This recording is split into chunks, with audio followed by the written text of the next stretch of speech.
The Jimmy Butler saga is over for the Miami Heat. Pat Riley and the organization have done what they needed to do, and not just bringing one, but possibly two impact right away type players to the organization. My name is Manuel Buroz, so we're going to talk about the trade, the outcome of the trade that happened after the trade, as well as the fact that the Miami Heat might have just made out like bandits for these situation that was in front of them, given the Jimmy Butler and the drama that was coming around the organization. Before we do that, let's make sure that we're continuing to subscribe to the Heat Digest community. You guys have recently surpassed 2,000 followers. We appreciate that. We appreciate the support, and we ask that you guys just continue to do that and continue to join the community at one subscribe button at a time.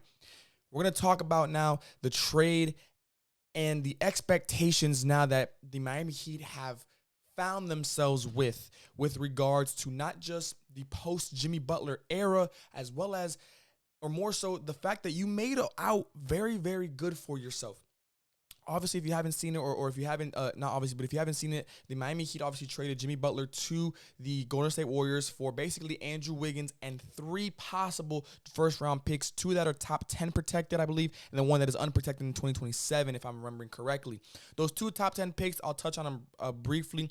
I think those are really good picks just because the Heat have made a history of being able to pick well just outside the top 10. Again, talking about Tyler Hero, Bam Adebayo, Khalil Ware. Not really been in the top 5 high lottery, and since Dwayne Wade, really, Michael Beasley, like that's around the last few times that the Heat have had high draft picks. So I don't think a top 10 protected pick is necessarily a bad thing. So I'm very excited to see what the future holds on that front. But when we talk about specifically the players aspect of this, there's a lot to dive into. There's a lot to talk about here. We're going to talk about specifically, though, these next 5 games. These next 5 games are going to be a test of this new team, because even though Andrew Wiggins is on the squad, there is also another addition that has just recently been reported earlier today, as the trade deadline has officially, or will officially end in about 7 minutes here local time.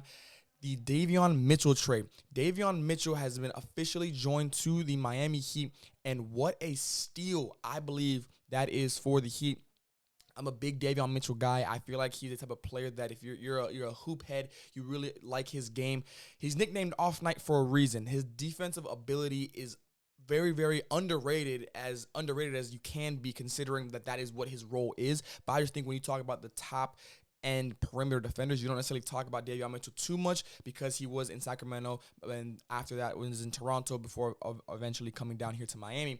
I think that you add in Mitchell with an Andrew Wiggins. We'll talk about their stats this year in a minute here, but I think you have really given yourself an opportunity to get back to what Heat culture really is. Defensive-minded players who can do it on both ends of the court. Don't get it twisted. Davion Mitchell, he's definitely has to improve his offensive game, as you'll see in a minute here, but he's not necessarily a scrub, not going to be, I don't think, a liability per se. And given the Heat culture and the reputation we have of developing players, I really like what Davion Mitchell is going to be able to bring to this team. But back to these 5 games here, I believe Andrew Wiggins and Davion Mitchell might play in tomorrow's game against the Brooklyn Nets, so that'll be their Heat opener. If not, I'm expecting them to play on the Monday game against Boston.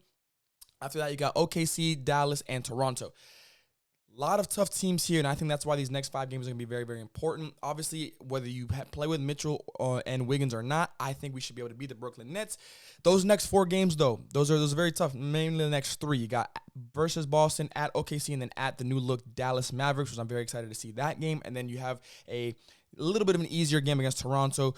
I think that the Heat can at least win that first game against Brooklyn, the last game against Toronto, and I think they can sneak out possibly against Dallas there. So I'm thinking about a 3-2 record, given the only reason I don't think they can go 5-0 or even 4-1. Again, it's a new team. It's a new team. You're adding in a lot of new dynamics. You're adding in a lot of new players that are going to play probably heavy minutes. I would say, again, obviously you're going to probably start Tyler Hero, Andrew Wiggins, Bam Adebayo, Duncan Robinson's probably going to start as well. I think I'm missing somebody else there, but I think those are the 4 for sure.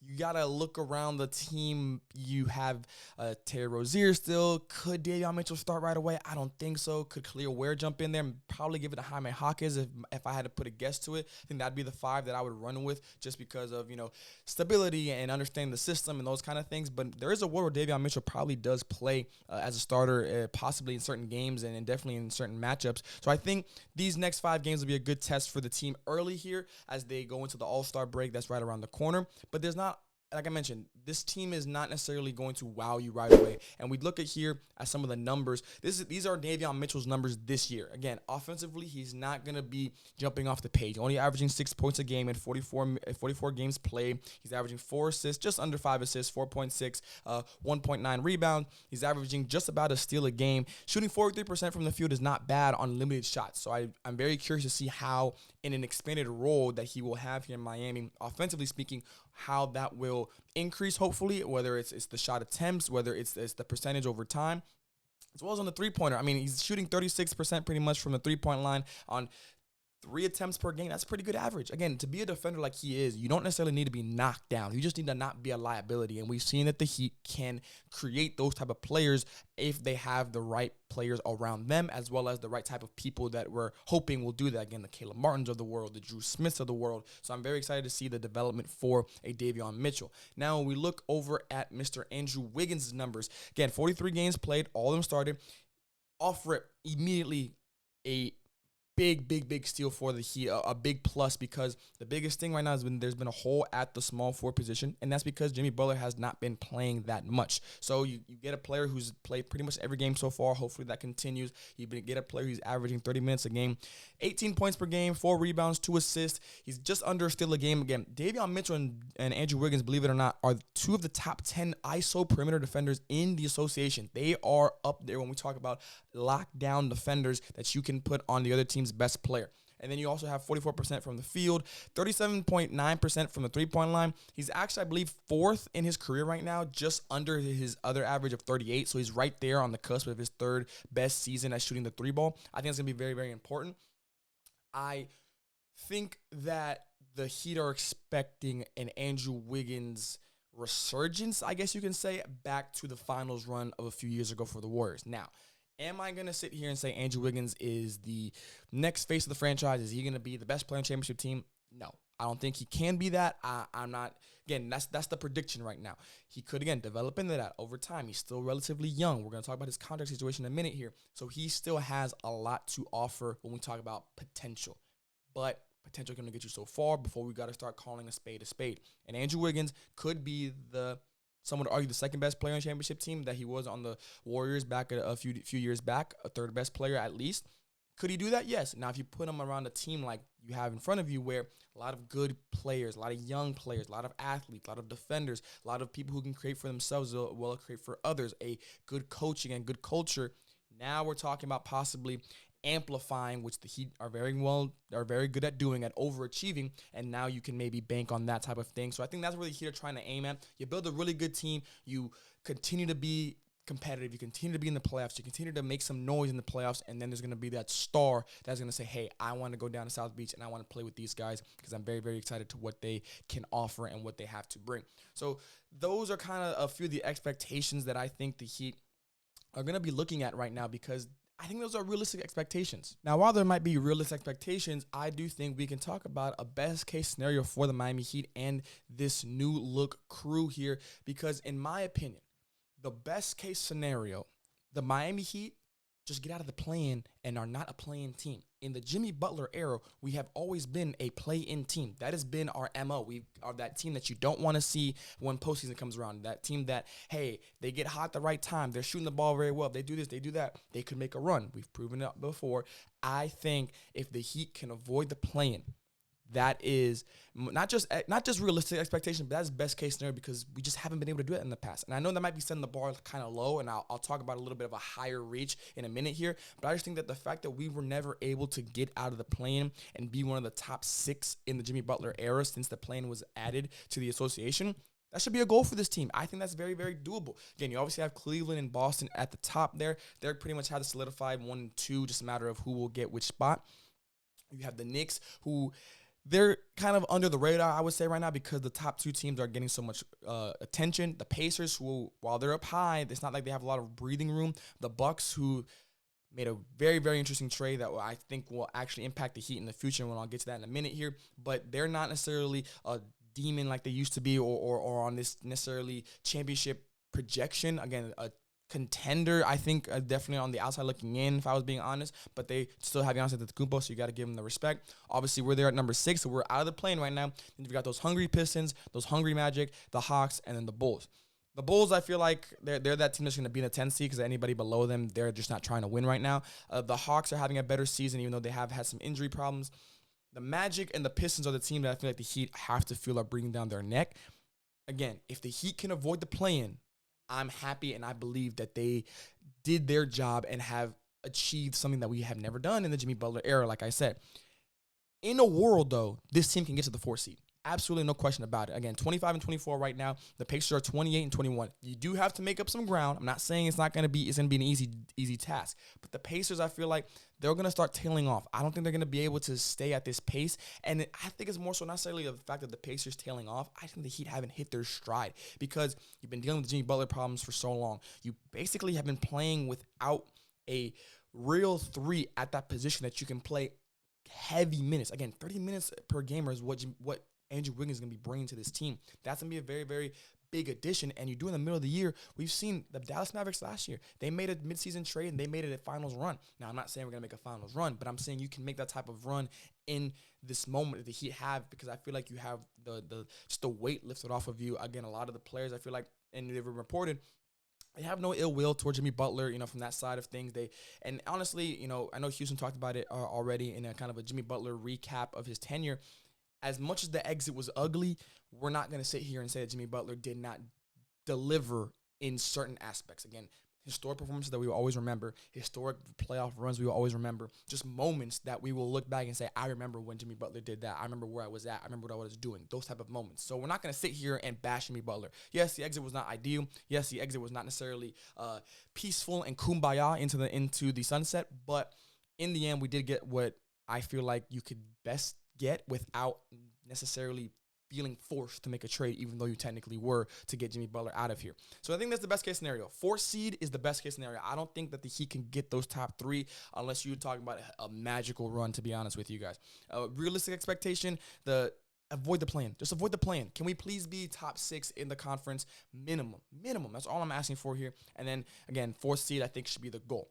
Now, when we talk about the future's a little bit different, folks. Now, why is the future different? It's simple. This trade, along with trying to stay in contention in the sense of playoff contention and be a real tough out, which I think this team still is. They're not contenders. They're not pretenders. I think they're just going to be a tough team that you maybe can pick in a first-round matchup as an upset. Could possibly make some in the second round, but I think that's the ceiling, the realistic ceiling for the Miami Heat.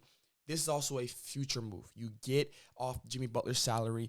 Now you can, and you still continue, or you still have the ability to make moves in the 2026 free agency class, because that's really what the Heat have had circled since I don't even know when. It feels like forever. That is the year, and we'll talk about some of those key players from both unrestricted free agency and player options that could be available in that year. But you see right here, this is the cap situation, the salary situation for the Miami Heat going into the next 5 years. So obviously this hasn't been updated yet, but the Jimmy Butler contract is gone. That player option is gone. It's Bam Adebayo who really has the longest tenured contract. Tyler Hero, Terry Rozier, Duncan Robinson, Haywood Highsmith, Khalil Ware, Kevin Love, Jaime Jaquez Jr., Josh Richardson, he's also off the books, Nikola Jovic, Alec Burks, and then Pele Larson.